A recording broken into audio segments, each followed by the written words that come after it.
Hello and welcome to this edition of Nonfiction Reviews. In this episode, I will be reviewing a book called The Man Who Invented Christmas.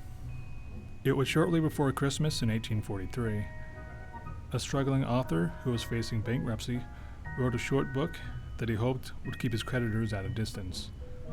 The author also hoped the book would help rescue his struggling writing career.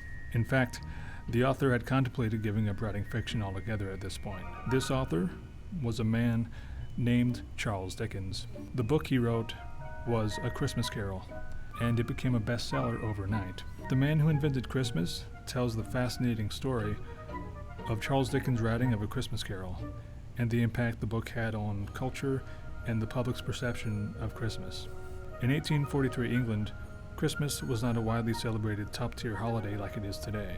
This well-researched book goes over the life of Charles Dickens and explains how his experiences influenced his writing. Charles Dickens' father served time in a debtor's prison when Charles was a child, forcing a young Charles Dickens to go to work at Warren's blacking factory because he and his family needed the money. This was a bad memory and humiliating experience that had a significant impact on his writing career. The book also explains how people in Charles Dickens' real life inspired characters for the book. Here's a few more interesting facts from the book. Did you know Charles Dickens wrote and produced A Christmas Carol in only 6 weeks? The publisher turned down the story, thinking there wasn't really a market for Christmas books.